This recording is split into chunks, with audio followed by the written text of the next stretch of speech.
Welcome, everyone, and we want to welcome you back. If it's your first time, we're going to welcome you to our Eat Well Cooking Club for Better Health. We do a monthly series behind a theme. Our January series is featured on a 21-day Eat More Vegetable Challenge.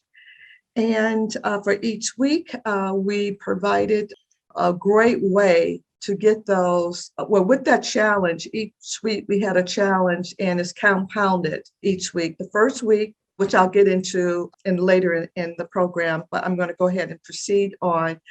For those who are new to us, Advocates for Community Wellness is a nonprofit.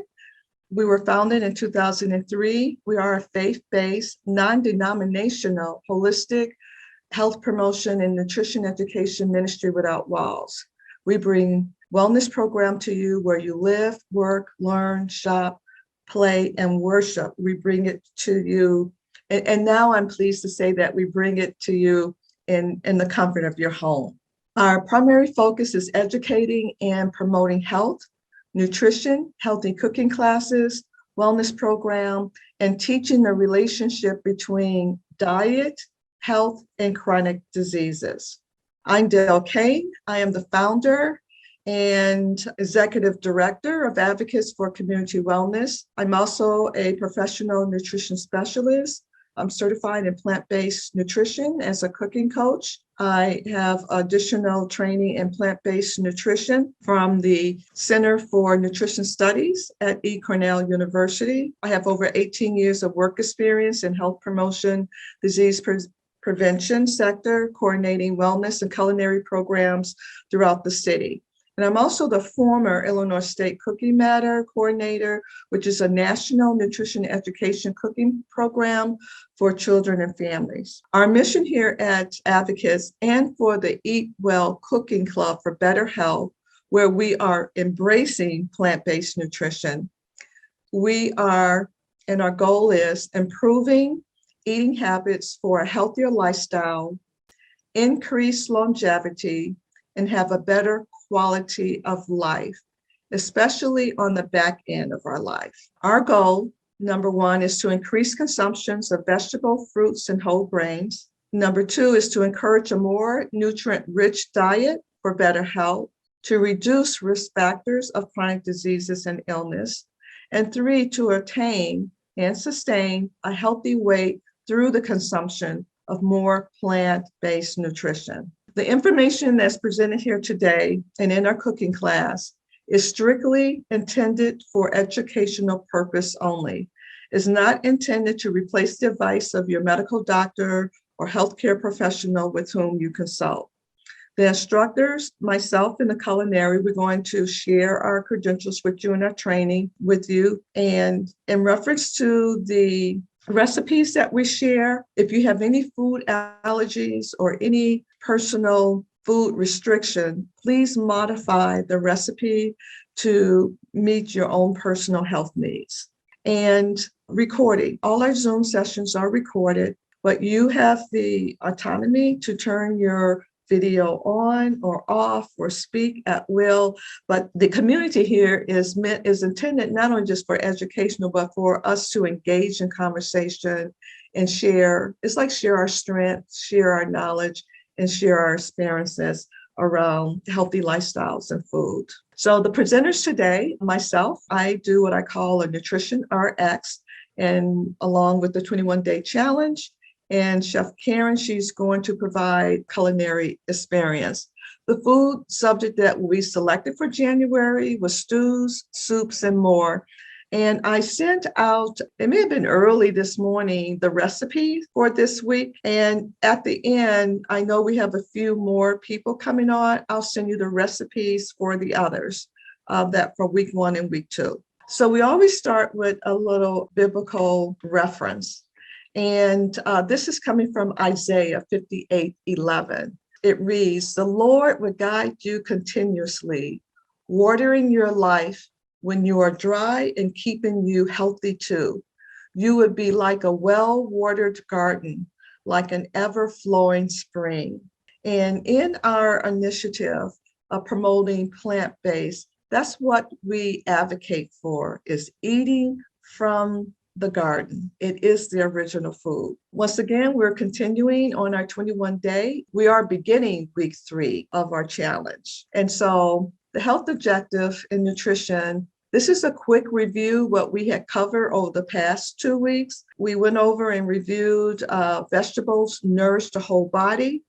We also discussed why we should eat 5 a day. That's 5 veggies a day. We also discussed that we should eat of a variety of vegetable because the body requires about 120 nutrients to function at optimal health.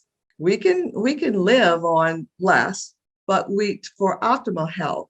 And there's not one food on the surface of the earth that has been found yet, let me say that provide us with all those 120 nutrients. In week 2, we focus on eating your colors, striving to have at least 3 colors on your plate. And tan, brown, and white are not colors. Okay, so we're looking for the red, the orange, the greens, the purples, the blues. And we also discussed that just the colors of the fruit give us a little inkling of the nutrients that are inside. And so why we should eat a variety? Why should we eat at least 5? For the nourishment. It nourishes your whole body at a glance, at a snapshot. You can see the various foods and what it does. So we're encouraging you to eat the original food that nature provides for us. We're not saying cut out all the other stuff, but just strive to eat the original diet first, and then love the food that loves you the best. Okay, we eat some food that are some angry food, and I talked about that in the previous session, and some foods that are harmful to us. So focus on food that loves you. And so today's discussion is we're going to talk about know your vegetables and eat them. So there are about 8 types of vegetables, categories of vegetables. I'm going to highlight 6 of them. And just the fact, there are over 20,000 species of vegetables. This is just vegetables. And we eat about 10%. So that's about 200 vegetables. And I'm saying vegetables and vegetations. That's including herbs.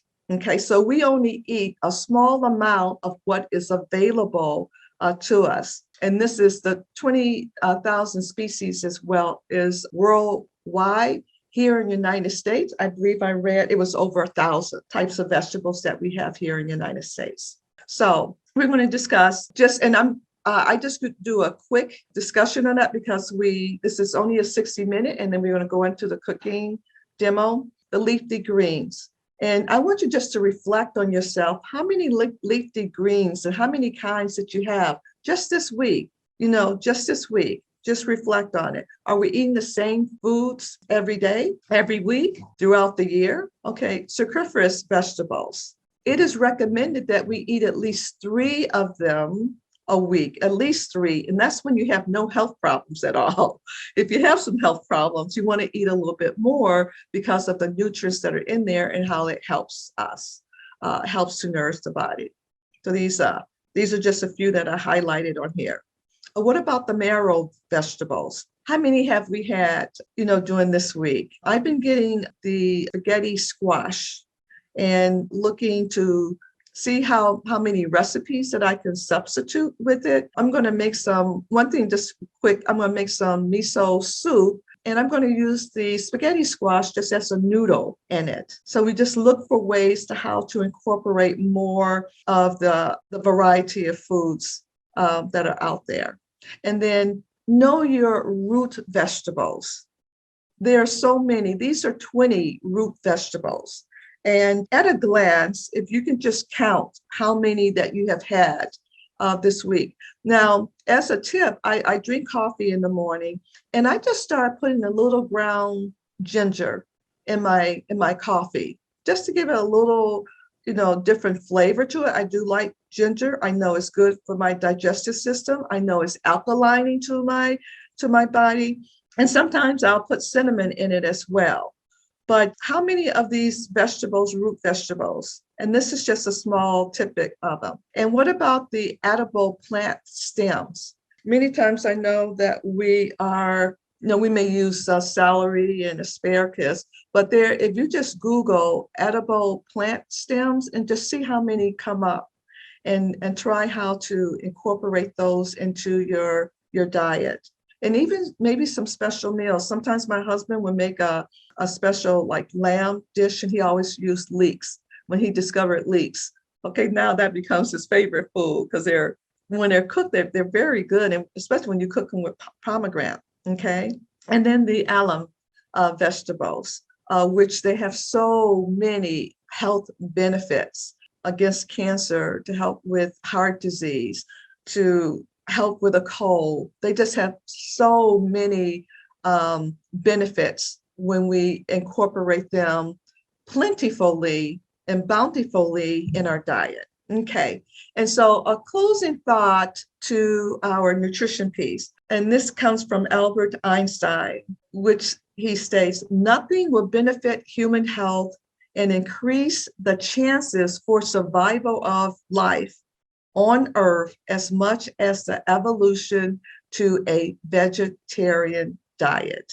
And when I came across that, I thought that was very fitting for our initiative.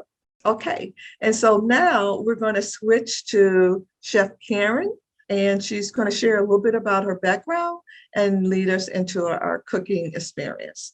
So I'm going to pin her. Thank you, Dale, and good morning, everyone. My name is Chef Karen Crawford Moore, and it's a pleasure to be in front of you again today. So I am a personal chef, and I have over 20 years of experience in various roles in food service. I worked at a manufacturing plant. I know Dale likes to talk about the plant versus the plant. I used to work at one of those plants. I worked at two manufacturing, well, one was an assembly plant. They didn't actually make anything. And then the other one was a meat processing plant for ConAgra. And then I started working in some restaurants. And then I started cooking in people's homes. So which is what I still do today. I do in-home meal prep for households. And I also do events, usually the smaller ones, less than 100 people. And then, of course, I also do cooking demonstrations, which is what you're going to experience today. So as Dale said, we have been focusing on stews, soups, and more. So we've done a stew our first week, and then we did soup last week, the tortilla soup. And today we're doing kind of this catch-all category gumbo. I would also put in that group like chili. They're like, nobody really wants to call them a soup or a stew, but the preparation is the same. So the New Orleans Trinity is their version of what the French would call a mirepoix. A mirepoix is your base for like making your stocks and a lot of your soups, which would be 2 parts onion, 1 part celery, 1 part carrot. In New Orleans cuisine, they use 2 parts onion, 1 part bell pepper, and 1 part celery. So they basically just swapped out the carrot for bell pepper. So, and since we've been focusing on incorporating different colors, I chose to use a couple of different bell peppers, other than the traditional green bell pepper that you might see. So I have some orange bell pepper here that's already chopped, and then I also have yellow bell pepper, and you can also find red bell pepper. And then there's also, I believe they call it like the zebra, which is like a red with yellow or orange stripes. So there's all kinds of peppers there, not just the green. And then here, this is the Creole seasoning. I blend my own Creole seasoning, and that was kind of born out of necessity. When I went to the store one time, this was, I don't know, 15 years ago, and they didn't have the Creole seasoning that I used to buy. So I looked on the old bottle and started making my own. So in here is, and you can certainly go to the store and buy your own Creole seasoning, but nowadays,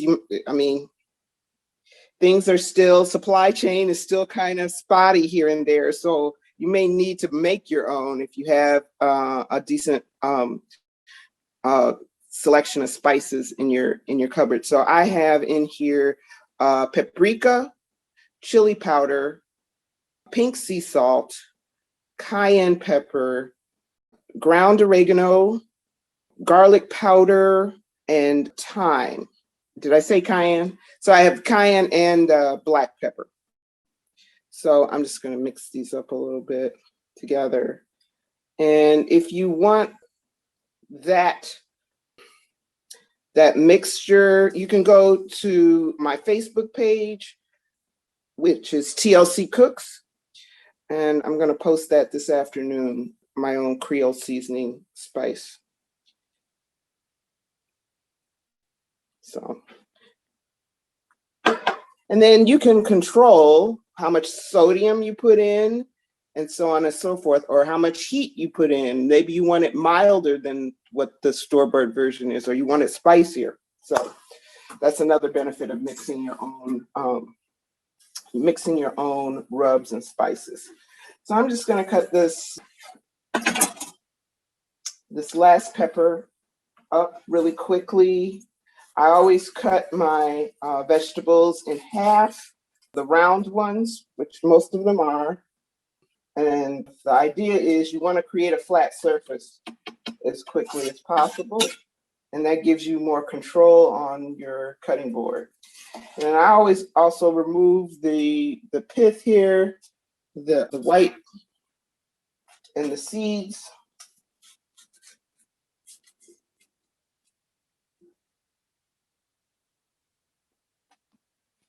And I'm going to make some thin strips, julienne strips. And I'm going to turn and make my dice.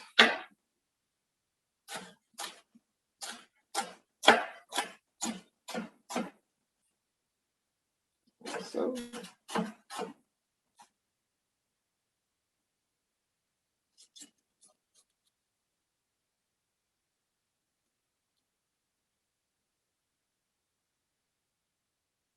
do the same with this. Again.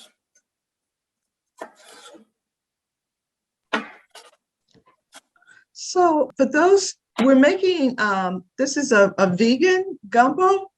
And I Yes. know that, I know there's some real cooks on here. I know Shirley, I know personally Shirley, in fact, her husband is a chef as well. Have you guys have any favorite stories about gumbo? And when I know it's not a food that we like cook every day, that we cook every day here in the Midwest. Maybe in other parts of the country they do. But anyone have any stories about gumbo and their mother's or grandmother's recipe they would like to share? Johnny, what about you? You usually share. Gumbo is something I have said I was going to make. I haven't made it yet. Oh, But okay. when I was working, there's a restaurant called Heaven on 7 downtown.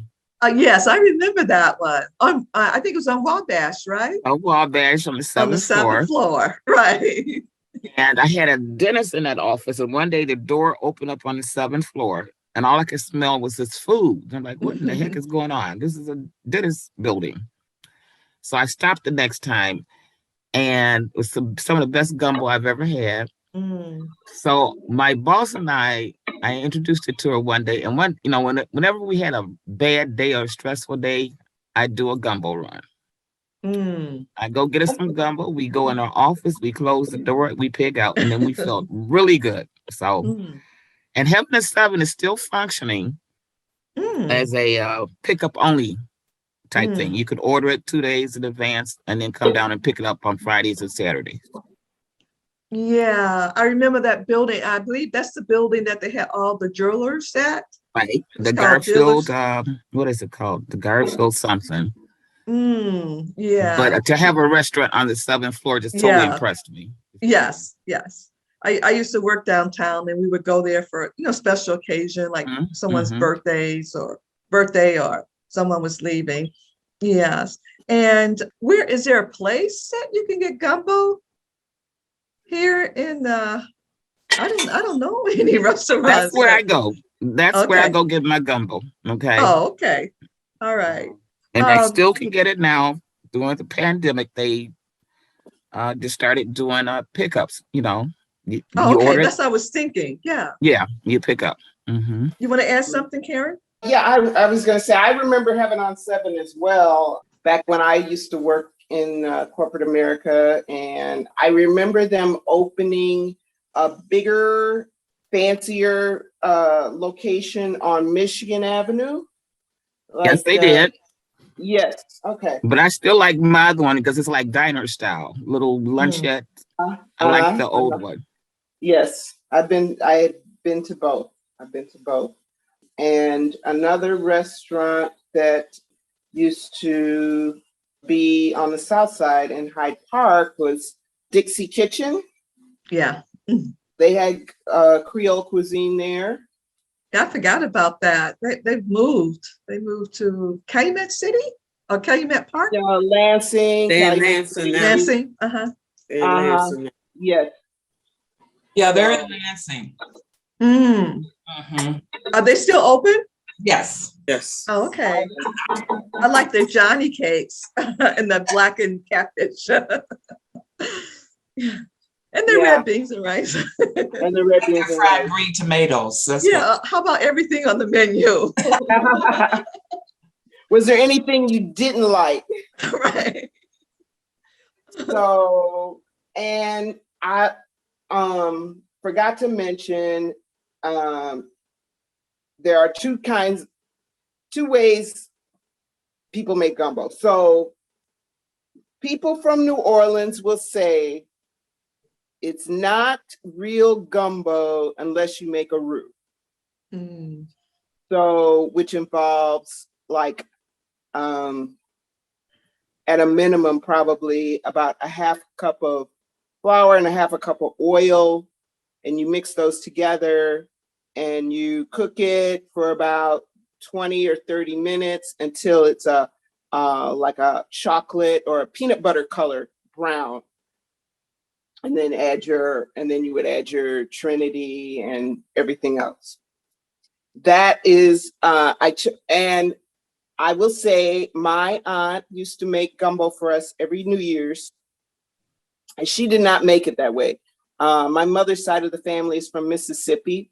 I don't know if it's a Mississippi thing or what, but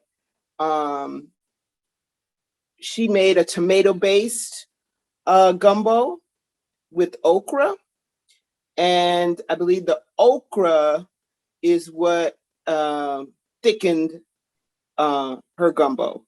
So for a long time, that's the way I made gumbo. And then, I got into school, and then I learned other ways. I learned about the traditional New Orleans style way of preparing it. So I opted for the leaner, healthier, and shorter version, I might say. So here I have all my colorful vegetables. I'm just sweating that down until the onions are translucent and the other vegetables are a little bit soft. And instead of, now people put all kinds of meats in their gumbo. Now, my aunt always use seafood. She always used shrimp and crab. I know some people use sausage or chicken, or I've heard some people say it's whatever's laying around, whatever's handy. So I'm using a spicy sausage, a chorizo style plant-based sausage link by Sweet Earth. Ooh, that's a thumbs up. That's a thumbs up. That's something new. Yeah. Are you familiar with Sweet Earth? Sweet Earth, yes. I buy Yeah. their sausages. Yeah. Their So- breakfast sausage. I think that's what they launched with, or was popular in the grocery store around my house. Mhm. Oh, okay. Where did you get it? So we shop at Mariano's, we shop at Fresh Pete's, shop at and I probably got that from Whole Foods because that's the closest one to me. And yeah, so probably Whole Foods. I don't shop at Jewel's as much, and it's only because I don't go that way, that direction. There is one near me, but also if you're in your own neighborhood, like if it's a chain neighborhood like Jewel's, and there are some plant-based things that you don't see in there, you can always, you have to go to the manager. You can always ask the manager about it. And the reason why that they don't have it in is because, people are not asking for it, or they think that there's not a market for it in the community. But I will share with you, this came out of, what news? It wasn't, I think it was like the New York Times or something along that line, but the largest growing plant-based population is African Americans. That's the largest growing, because we're seeing the need, how the food that we're eating, how is impacting our health. And in this community, as I always say, we're not saying to give up your meat. All we're saying, just include more plant food into your diet. And if you're looking to reduce or remove the meat without losing the flavor or the volume or the texture, is to try some of the plant-based. I don't eat the plant-based protein every day at every meal. I maybe eat it maybe once or twice a week, because it is a processed food, and we do want to keep our processed food down to a minimum. You have something to add? What was that you said I missed the beginning. What is it that you only eat once or twice a week? It's the plant-based protein. Oh, okay, yes. Yeah, right, I don't right. eat it every day. Versus Mhm. say a more natural source like beans. Beans, yes. Or That's my go-to, beans and nuts and tofu. seeds. Tofu, Nuts, I do eat. And, you just switch it up a little bit. Right. My husband was making some, he was making his, what's that? It was like Mongola, and he was making it with his beef. So I just picked some of the vegetables. Mongolian beef.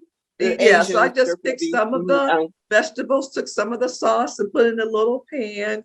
And I had some tofu that I had already pre-seasoned, just to have on hand. And I just added that to mine, and it was delicious. It was tasty, and I didn't feel bloated. And every time he eats, he says, "Oh wow, I gotta lay down after that," because he's always eating meat and beef, in large quantities. And it takes, it's hard on your digestion to break that food down. Really, to break meat down, it's hard on your digestive system. What is he eating, Dale? Pardon me? What is he eating that he needs to lay down? You need to have the bed right there. Like when with meat, he's always heavy on the meat, the protein. But you know what? Maybe his body needs it. He does have a higher metabolism. He's very slim, and those who are slim usually have a higher metabolism. And but he's eating his meat. That's what he's eating. The vegetables are light on his plate, so it has to be the meat. And like everything, it's like when he's ordering a pizza, it's always like double meat. And he may add some more meat onto it when he, when it gets it home. So it's the protein. Oh my goodness, really? Yeah, he does. Always. Oh wow. But now, Shirley, now he would never do, I said, do like half and half, like a veggie, and then then what he wants. And so now he does order it. But there was a time 3 years ago, that's not a pizza, And so now he does order it, like 50-50. And then when we make our own pizza, he'll make it 50-50. Like 50 meat and then 50 vegetarian. Okay. With all the That's colorful good, vegetables. though. That's good that you make the change. That's good negotiating there. Yeah. After what, 37 years? But my journey itself has been with being serious, I would say with 7 years. And that came out with me being diagnosed with cancer. And so being a nutritionist and teaching healthy cooking, when teaching healthy cooking, in reality, what I was doing is teaching healthier cooking, healthier than what the standard American diet, which is, half the food is fried, half the food, I would say 100% of the food on your plate, well, not 100, maybe 90% of food on your plate is brown, tan, and white, And so, but in our classes, we were just teaching a healthier way to prepare meals. And now I'm in a place where we're teaching cooking. And it's not just about cooking, but even going out into a restaurant and selecting, choosing food for optimum health. I always share with people, I'm a baby boomer and I have more years behind me. So if I have a son that's, I have a son that's 38. And so, and I'm a baby boomer. I'm 68. And so I have more years behind me than ahead of me. And then coupled with having a diagnosis, a health-threatening diagnosis, and asking myself, do I want longevity? Do I want to live my full life? I always had a desire to live to be 100. My mom has a desire to live to 120. I told her I was going to help her to get there. So if I'm helping her to get there, I'll be there. I'll hit my mark. And so, on the way to do it is that I have to do my part. I have to co-create and do what I need to do everything that I can do within my power to make sure that I'm putting my body and my mind and my spirit in the best place. And I do know when it comes to what we're putting in our mouth is eating more foods from the garden.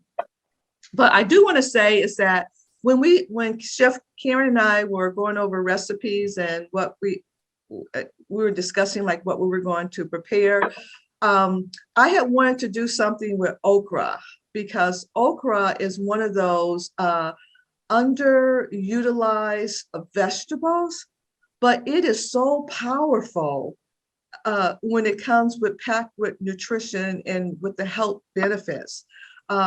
Just Google health benefits of okra. And I was having a little discussion with my mom. It just came out of her. It just came out. She says, Dale, you know what? There's 3, what she was saying. I think she got something from her grandmother, her great grandmother. She says there's 3 powerful foods. The first one, she said, there's okra, cabbage, and kale. And we don't eat enough of it. And so, but if we just start incorporate that, and I see that they even now have it in the frozen package. I brought some fresh okra. Really? Yes. Yes. Where did you find that? Well, I think my husband, I put it on a grocery list, and he either got it from, he doesn't go to Whole Foods, but he'll go to Mariano's. He'll go to Fresh Pete's, and he found this one other place is really nice. It's called Tony's, and they have a very large fresh produce area. Set up as Pete's, I think. Huge produce selection. But I was gonna say, okra is kind of hard to get in the winter months. As I was only able to get I bought the frozen. That's all I was able to get my hands on today for today's session. So now with okra, yeah, I would prefer to buy it so frozen. I would prefer to buy it frozen. Oh, because it how lasts little longer. I would eat of it, and then I can take it out when I need it. I might blanch it and just put it in the freezer, in fact, chop it up. But does anyone have any favorite recipes with okra, or have they used it recently? I can't really eat it, Dale, that much because of the texture. Yeah. But I remember my mother-in-law used to do the fried okra. She'll say the fried okra is for Shirley because I couldn't eat the other. It was too a little slimy for me, but I always felt that it was good. Yes. So I need, if you've got some recipes or somebody that I could try, because I'm 71 now and I've had some gastro problems very bad. I've ended up in emergency and I have changed my diet totally. So when things start happening and you start saying, okay, I need to make some changes and ideas. Yeah. I would love to eat that.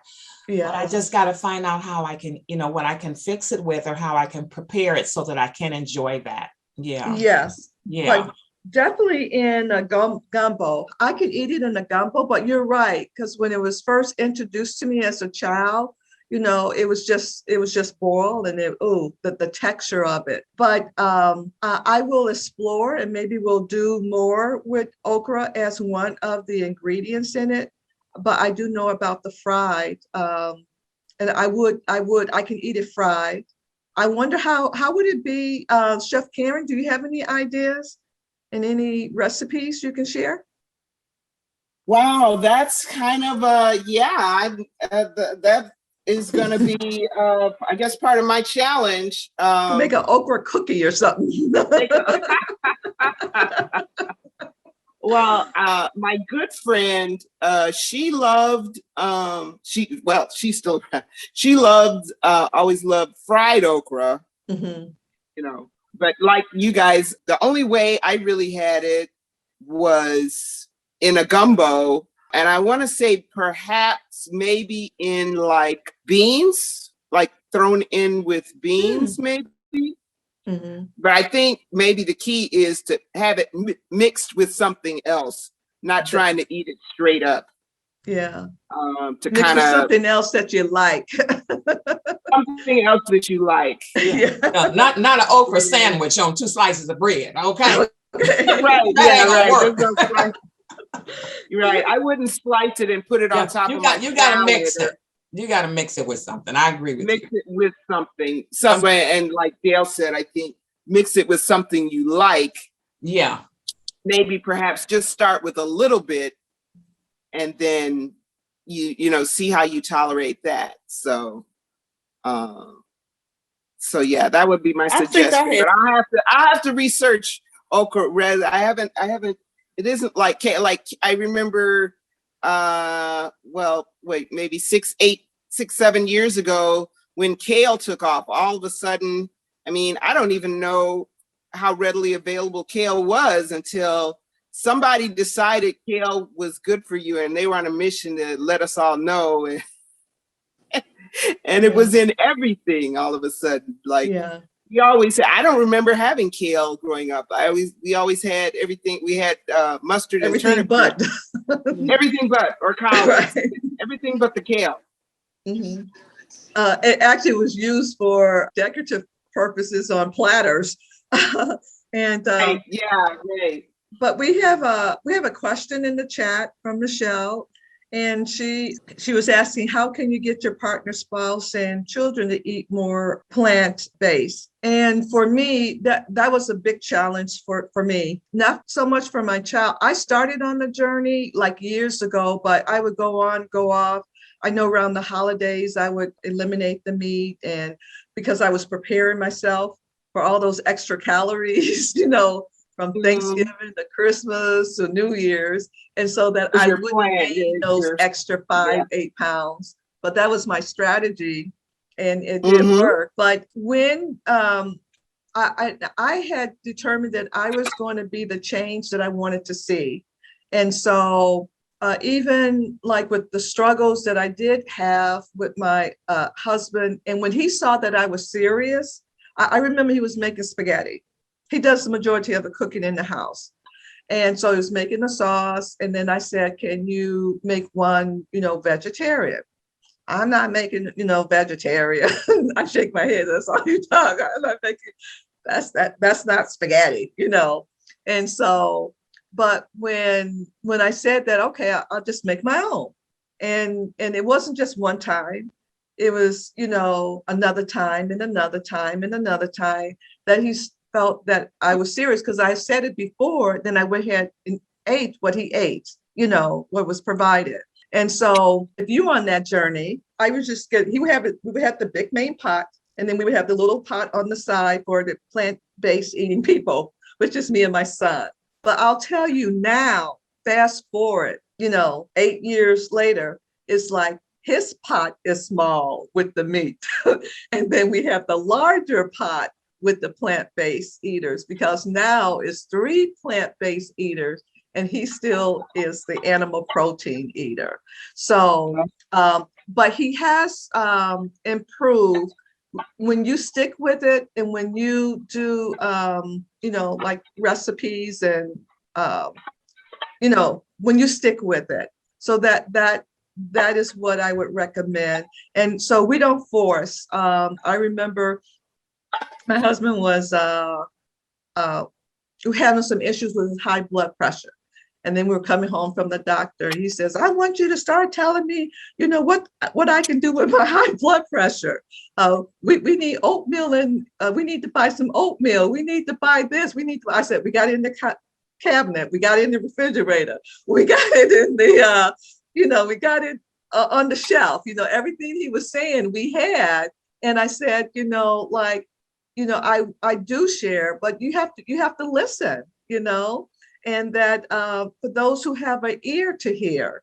And so, but slowly he's coming around to see that how it does impact, because when they go to the doctor, they tell him, you got to cut back on this, cut back on your how much animal protein, cut back on your salt. And if we want to be here and be here in good health, and so that's how I do have an article, Michelle, that I could share with you, that when you're going plant-based and your spouse and significant other is not, and it gives some healthy tips. And I hope that was the other thing too, is that I can make something and don't tell them what's in it. Okay. And like for undercover plug. Undercover, right. Or blend it, like certain, like my son, I like mushrooms in my sauce. He doesn't like mushroom. He doesn't like onions.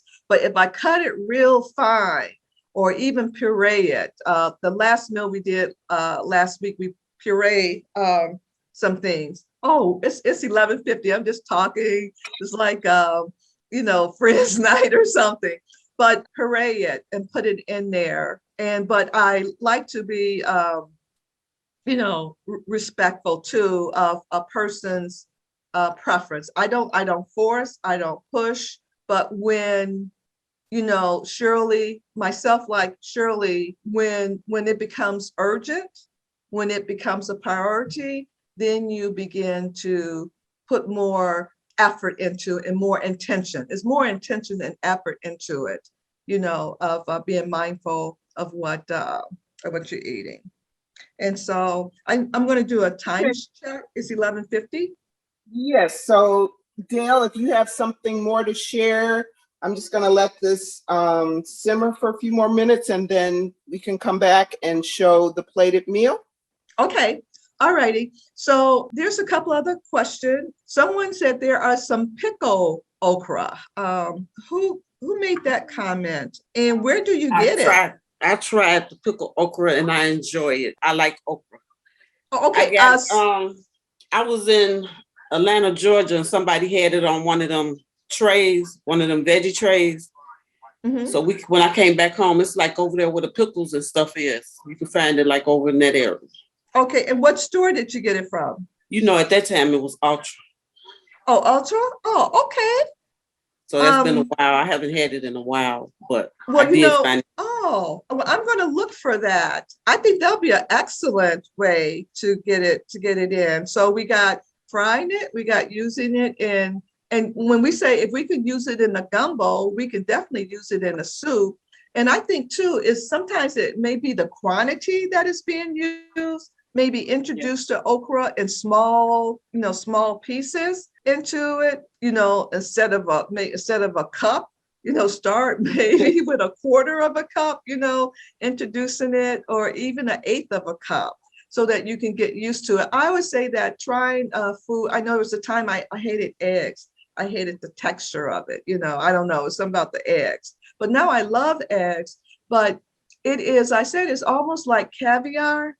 It's an acquired taste, Initially, no one loves caviar, but it's acquired taste. And I remember when I had my first drink of a beer or wine, it was nasty, it was like, Right. like yuck. But Yuck. that didn't stop me. That didn't stop me for having another one and another one. And now I'm used to it. I like it, and my body can tolerate it. And so just look at it, introducing it slowly into the diet. But maybe that should be our challenge this week, is to find some okra in any form and introduce it into a meal. I know my mother-in-law cooks it she fries it with, not fries, saute it with tomatoes. So it'd be okra, tomatoes, and maybe some onions. I can't remember. Mm-hmm. Okay. And that's good too. All right. Is that like a part of a goulash, maybe? Yeah, because it's only a few things that she has in there. There's not a lot in there. Mm-hmm. Okay. Yeah. So there's another question for someone who lives out of town. She is asking, like a lot of the fresh produce, they're sprayed chemically. And we know that they're sprayed chemically to keep the produce. I was an ops manager for Sam's Club. They have a fresh produce, and that's one of the highest shrink when you lose money, because you're throwing things away so much. So they do spray them, and most of the times they'll tell you that it's water. But the sprays that are being used, they're water soluble. And that's why it's important to always rinse your fruits and vegetables when you come from it. And I don't know, unless you're on a farmer's market or something like that don't spray it, because they do it to keep it fresh, and they do it to keep the produce hydrated. And she says there are some specialty markets what specialty market would you recommend that has fresh produce? There are, and I don't know any. Only if you do a farmer stand or go to a farmer's market, right? And come, they may not, but you notice that they don't last very long. Right. There's a difference. Yes. Mm-hmm. Absolutely. So absolutely. We do have just a few more slides. And did I get all of the questions? If not, you can please come on. Okay, so we did the vegan gumbo. You should have the recipe. Did everyone get the recipe in their Zoom reminder? And if not, I'll send it out right after along with the others. So this is another week. It goes through February the 2nd on that 21-day Eat More Vegetable Challenge. It was 5 a day. And then we added making sure that we had 3 colors on our plate. And this week we're focusing on know our vegetables and eat more variety. Also, the challenge could be of those 6 categories of vegetables. Let's just do one a day, just get one of those a day and incorporate it in our diet. And probably the hardest one, not the hardest, but it's probably the marrow, but you can use, there's zucchini, there's yellow zucchini. Those are easy to find. There's butternut. And most of those are, well, with the butternut, it's just baking. like you would a potato. Okay. And so we just want to share with you again of our new initiative that Advocates is launching. It's called Along the Journey. Advocates, we focus on, there's 4 areas that we focus on: diabetes education, heart disease prevention, cancer awareness, and to increase survivorship for those who have been impacted by it, and also mental health education. So we received a grant from Gilead Science to actually launch a pilot program. And I'll just send you the information out directly on it, just to share and spread it with friends and family members that you may know that's been impacted with it. And so we want to stay connected. And we do have some newcomers on. We want to welcome you, and we want to welcome that this would not be your last. Once you join one meeting, you become a part of our family, a part of our community. And so we will be sending you information about our February series. But like us on Facebook at Advocates for Community Wellness and at Eat Well Cooking Club for Better Health. Eat Well, Better Health, you can post a picture that you have prepared. You can initiate a conversation around a topic. And then please visit our Instagram account at Advocates for Community Wellness.